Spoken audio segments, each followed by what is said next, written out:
wabarakatuh. Waalaikumsalam warahmatullahi wabarakatuh. Sebelumnya terima kasih ke teman-teman yang sudah menyempatkan waktunya untuk berkumpul. Ini gua ikut ini. Oh. Ulang. Ini. Berdua sama gua deh. Ini. Dian, mojokan Dian. Mana itu video? Ya, Oh ya. Halo guys. ya. Yuk. Assalamualaikum warahmatullahi wabarakatuh. Waalaikumsalam warahmatullahi wabarakatuh. Terima kasih teman-teman yang telah menyempatkan waktunya. Pada pertemuan kali ini kita akan membahas mengenai menghadapi krisis perempat kehidupan dengan kesadaran diri. Sebelumnya perkenalkan dulu, saya di sini Muhammad Zulfan Azmi sebagai konselor, dan ini kawan saya, Nama saya Pinur Halim. ya. Kemudian tak kenal maka tak sayang, maka teman-teman silakan kenalan dulu dari sini. Silakan, namanya siapa? Ya, saya Joko Joko. Siapa Mas Joko? dari Universitas Unwiku. Ya, terima kasih Mas Joko. Sebelahnya Saya Wafi Mamuhaya. Iya, Bisa Wafi. dipanggil Wafi. ya. Umur berapa Mas Wapi? Umur 22. Oh iya, dua. Silakan sebelahnya. Ya, perkenalkan, nama saya Jono. Jono. Umur 20 tahun dari Unsud. Oh iya, terima kasih Mas Jono. Sebelahnya Mas Nama saya Irwan. Irwan. Saya berumur 20 tahun. Duh. Saya dari UIN, saya isu Purwokerto. Oh iya, dari UIN. Sebelahnya Perkenalkan, nama saya Jordi. Jordi. Saya dari Sastra Kayu. Oh siap, Sastra Kayu. Sebelahnya Ya, perkenalkan nama saya Hegelian Julio. Nia Julio. Saya dari mahasiswa Unsud semester Oh, 5. oh ya, terima kasih teman-teman semua yang udah kenal. Sekarang kita akan membahas mengenai krisis kehidupan. Apa itu krisis kehidupan?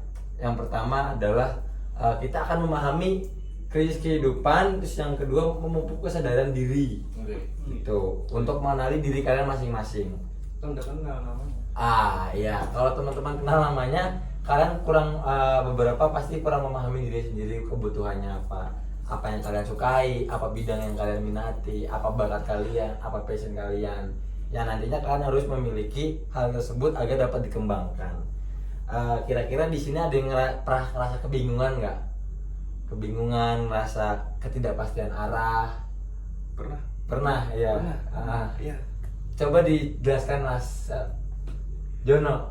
Iya, jadi waktu itu ya, saya pernah ngerasa kalau saya itu salah prodi apa ya. Oh iya. Kok rasanya tuh nggak seperti yang awal ada di pikiran itu. Oh iya. Jadi kebetulan prodiku itu teknik mesin. Oh, teknik mesin. Iya, Nah. teknik mesin Unwiku, dan di situ mata pelajaran itu nggak cuma mempelajari mesin, Tapi apa aja Mas? tapi di Dinamo. situ juga nggak cuma dinamo. Di situ mempelajari listrikan, terus juga mempelajari tentang coding-codingan. Jadi itu nggak cuma mesin loh. Iya. Jadi kan iya. di luar nalar itu. Jadi ngerasa kayaknya aku mau nyerah deh. Oh Gitu. iya, oke. Sempat putus asa. Wah, oke paham. Iya. Yang lain ada nggak yang ketidakpastian arah? Ada Mas, ini bukan ketidakpastian Apa? sebenarnya. Iya. Lebih ke bingung. Bingung, kenapa itu bingung? Bingung apa? Tadi kan dibahas tentang pengenalan diri ya. Iya betul, pengenalan diri. Ini saya sebenarnya kenal diri saya sendiri atau enggak gitu. Oke, apa yang sejauh ini Mas Hayat kenal? Jadi saya tuh bingungnya tuh, kan setiap orang pasti punya bakatnya masing-masing ya. Betul. Ya. Betul. Nanti bakat saya di mana? Oh gitu. iya. Saya mencoba bakat-bakat yang lain kayak futsal, Iya. musik lah, Iya. terus volley lah, Iya. segala macam. Ah. Dan di situ stuck di situ aja. Oh, oke. Tidak ada perkembangan. Tidak ada perkembangan. Oke, paham. Yang lain ada? Silakan. Saya. Iya. Kebetulan kan saya tinggal di Babelan. Iya, di Babelan. Situ orang kaya. orang kaya baik banget. Orang punya. Saya bingung uang saya mau kemanain. Oh, iya. Banyak uang saya. Nah, Mampu udah. Iya. Mampu FC. ya, Saya juga punya klub. ya, Tapi saya bingung cara ngabisin uang gimana. oke, ya. Meskipun saya masih mahasiswa gitu. Ah, Tapi saya kaya aja. oke, ya.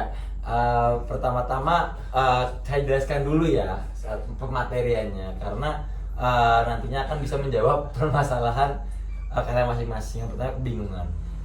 Kebingungan identitas ini melibatkan kalian itu bingung kira-kira apa nilai kalian yang kalian dapatkan.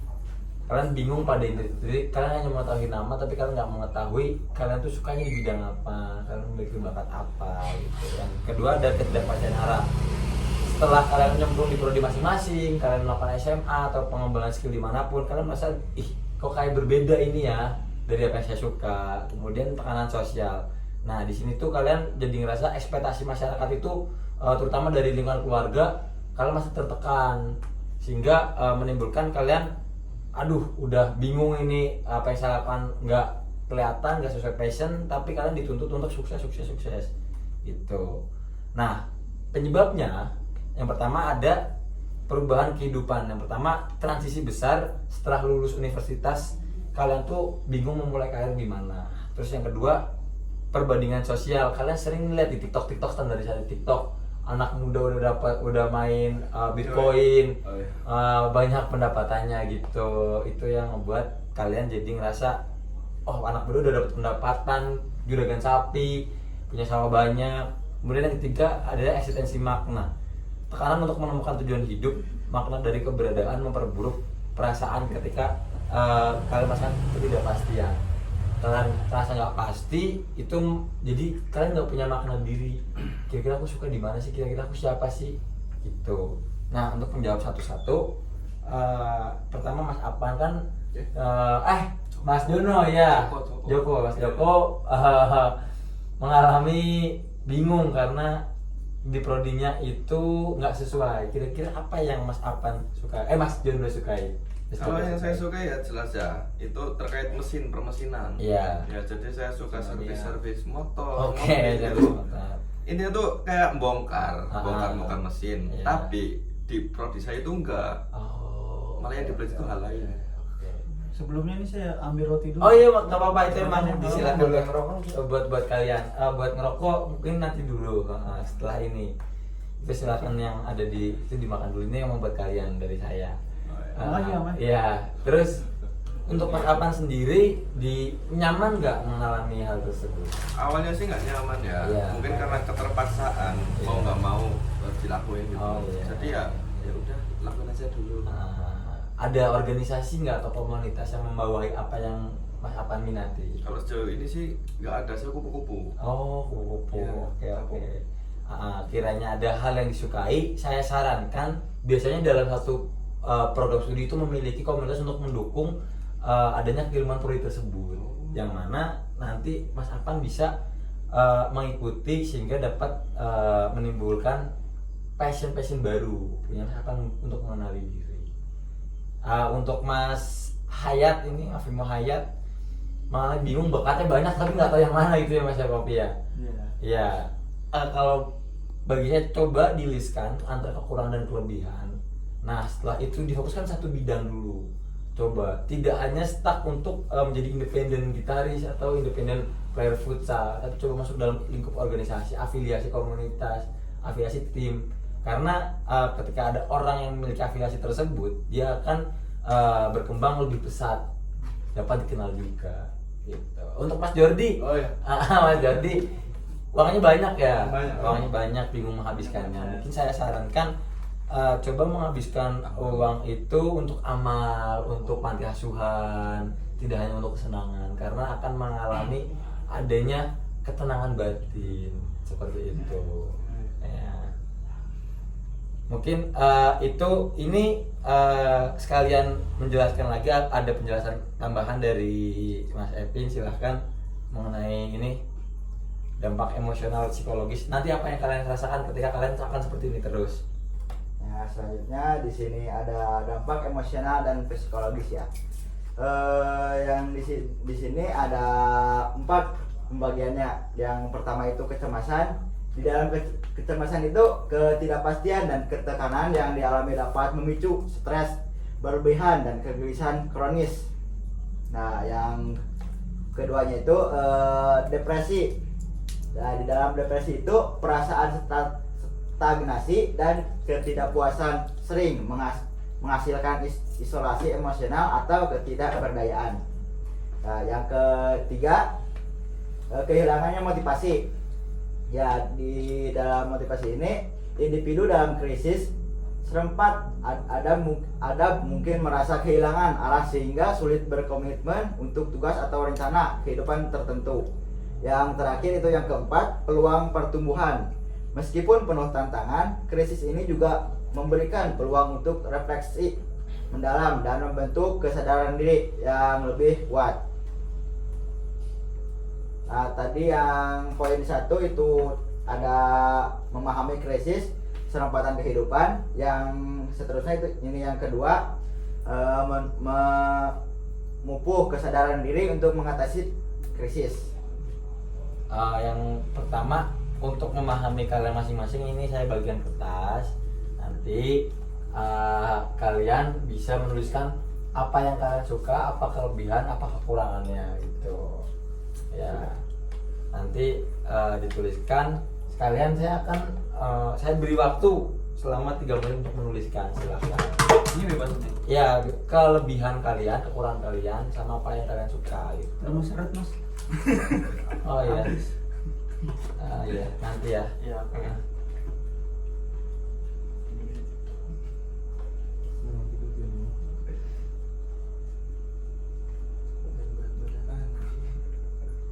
Ya, kelebihan kalian, kekurangan kalian ya.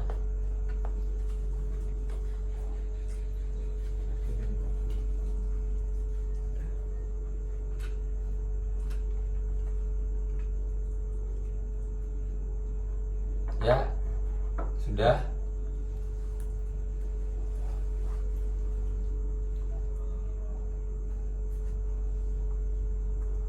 Sekalian menunggu menyelesaikan, saya ingin memberikan untuk mengenali kekuatan dan kelemahan Anda. Yang pertama, Anda melakukan self reflection atau meluangkan waktu untuk refleksi diri. Me time, bahasa sekarang itu me time. Kalian silakan pergi ke tempat-tempat yang kiranya nggak dikenal atau yang tenang. Nanti kalian coba mengevaluasi pengalaman hidup, kegagalan, pencapaian untuk memahami kualitas dan karakter kalian. Nanti setelah ini ya.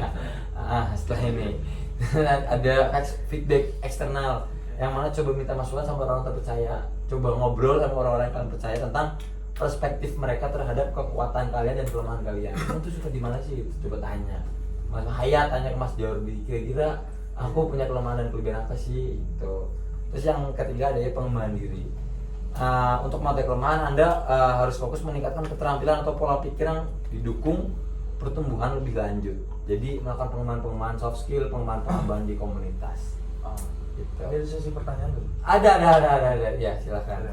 Ya aku mau nanya sih karena aku jurusan psikologi. Oke, ya. Terkait aku punya studi case lah. Ya. Klien di mana kliennya itu dia mempunyai kesukaan atau minat Ya. di bidang tertentu yang dimana itu juga dipatahkan oleh keluarganya. Oke, dipatahkan keluarganya. Ya mungkin ini menjadi studi case yang umum ya. Ya, keluarganya memiliki keinginan untuk anaknya sendiri. Betul. Gitu. Dari anaknya itu jadinya di tahap stagnasi tadi. Oke. Malah aku tuh gimana sih? Aku tuh minatnya di sini loh. Kenapa pihak eksternal di sini keluarga malah menghambat? Dulu. Ya. Dimana dia itu nggak suka dengan pressure dari keluarga ini suruhnya ke sini. Ya. Saya memahami hal tersebut. Dalam studi case tersebut, hal yang pertama dilakukan adalah pengenalan diri ke eksternal. Coba ngomong 2 mata, coba lobbying ke keluarga bahwa ini jalan yang sudah aku tata dan ini hal yang aku minati. Tidak selesai sampai situ, coba memberikan kepercayaan dengan apa? Pencapaian kecil. Contohnya, ketika Anda suka di bidang psikologi, cobalah kalian terjun ke masyarakatnya, coba terjun untuk praktek psikologi. Nanti video setiap apa yang praktek kalian lakukan di video, difoto, nanti coba diberikan ke orang tua. Itu akan menimbulkan kepercayaan ke orang tua. Seperti itu. Sebenarnya dia udah seperti itu ya. Sebenarnya udah dicoba pengalaman seperti itu. Ya. Malah tetap keluarganya malah ini loh. Udahlah, ngurus sendiri aja. Oh. Dia nggak diurusin. Oke. Jadi dia tuh sebenarnya enjoy aja terhadap itu. Ya udahlah, aku passionnya di sini. Cuma secara nggak langsung emosional keluarga juga penting. Oke, betul. Itu untuk dukungan emosional eksternal. Nah, dengan itu karena banyak banget terobosan. Contohnya kalau memang benar-benar disukai, berarti kita nggak boleh nanggung untuk melakukan hal tersebut. Ketika sekalipun keluarga kurang mendukung, coba kita buktikan lagi, selalu buktikan dengan cara carilah beasiswa. Cobalah kita bekerja, tapi tetap mengabari keluarga, tetap hubungan dengan baik. Jangan benar-benar di cut off. Karena ketika bukti-bukti itu semakin banyak, itu akan menimbulkan kepercayaan yang lebih bahwa anak saya beneran di sini, beneran suka dan beneran niat di sini. Sehingga keluarga pasti akan memiliki hati dan dia akan memikirkan ulang karena nyatanya anak saya udah nggak dikasih UKT setahun tapi dia malah kerja, dia malah dapat beasiswa. Itu yang menimbulkan feedback eksternal akan lebih kuat lagi gitu. Ya silakan yang udah ini sekalian ada yang mau nanya dikumpulkan dulu, silakan ya. Oke, dikumpulkan saja ya, kayak diisi.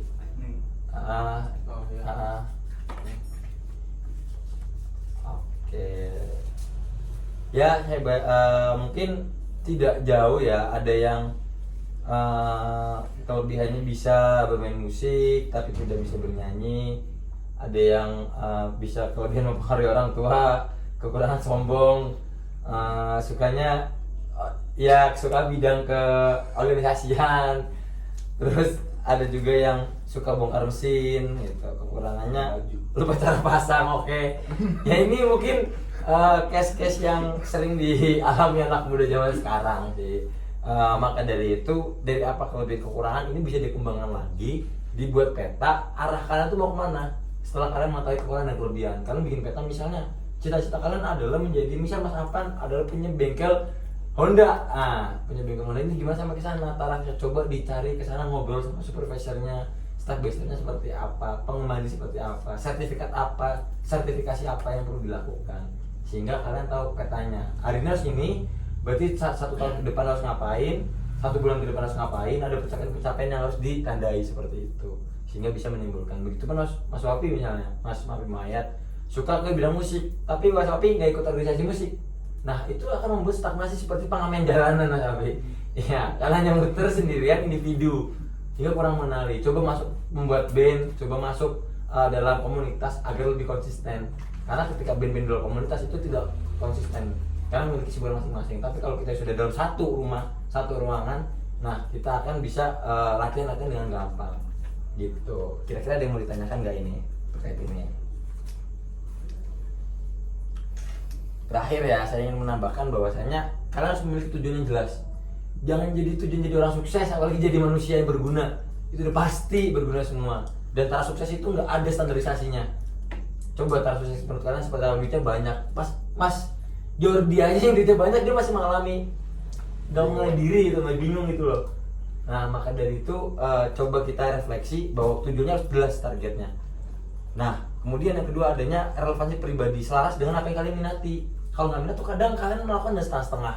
Kayak Gitu. menarik ya. Iya. Tapi apabila aku izin bertanya, Iya. apabila tujuan itu gagal Iya. dengan all in-nya kita Oke. terhadap apa yang kita minatin, Iya. pasti kan banyak Kekecewaan. ada rasa kekecewaan Iya. yang dalam.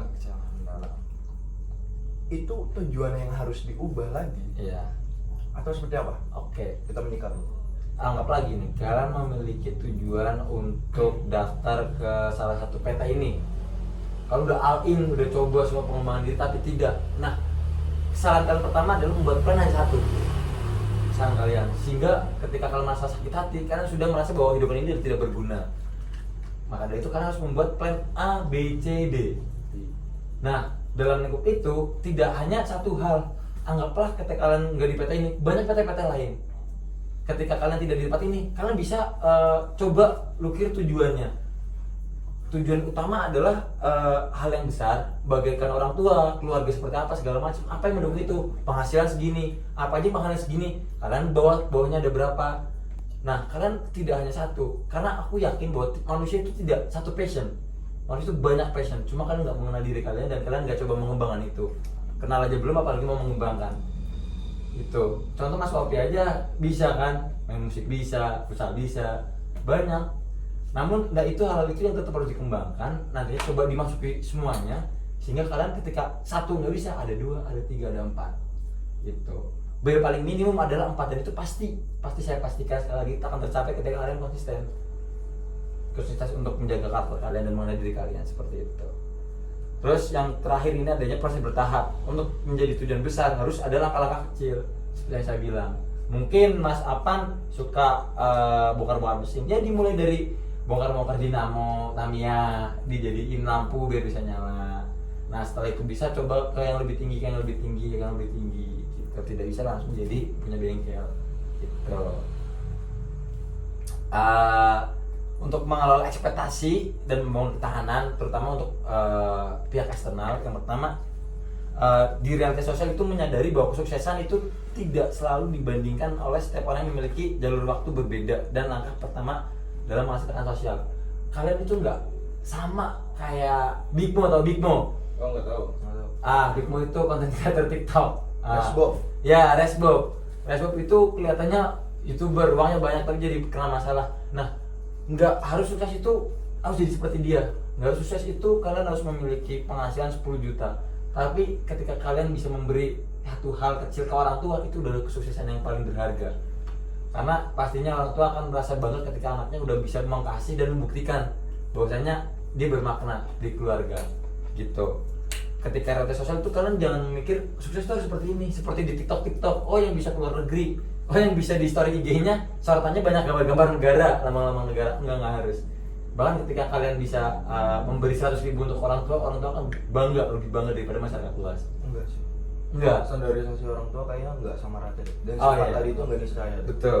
Nah, ketika ada hal tersebut, berarti kalian tinggal tanya ke orang tua kalian sukanya apa, orang tua kalian menginginkan apa sih dari kalian. Ketika kalian punya keinginan berbeda, silahkan dilobi ulang, silahkan dibuktikan. Namun ketika udah mengetahui orang tua dan selaras, kenapa tidak tinggal dilanjutkan, gitu. Yang kedua, adanya kegagalan sebagai pelajaran. Kegagalan sekali 2 kali, ketika kalian merasa sakit hati dan gagal, kalian pergi, kalian nggak bakal bisa selesai. Bahkan Albert Einstein aja mencoba sampai 1001 untuk jadi lampu, untuk jadi listrik, dan itu muncul.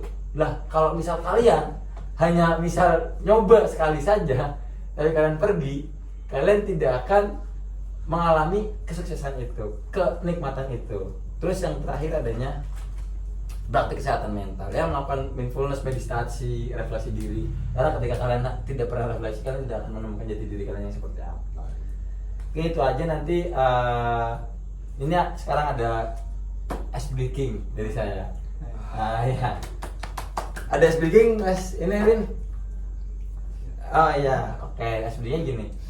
Jadi tarik napas, tahan 5 menit sambil kayak gini, tangannya di atas. Iya. Mati 5 menit. Saya 5 menit. Mati, Mas. Ada 3 detik. Tahan napas. 3 detik. Dirasakan, dinikmati semua permasalahannya, langsung dikeluarkan. Itu. Ya, coba 1, 2, 3 tarik napas.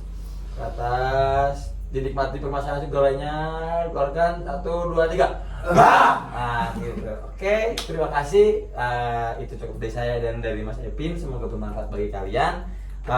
Cukup sekian. Banyak salah, mohon maaf. Wassalamualaikum warahmatullahi wabarakatuh. Waalaikumsalam warahmatullahi wabarakatuh.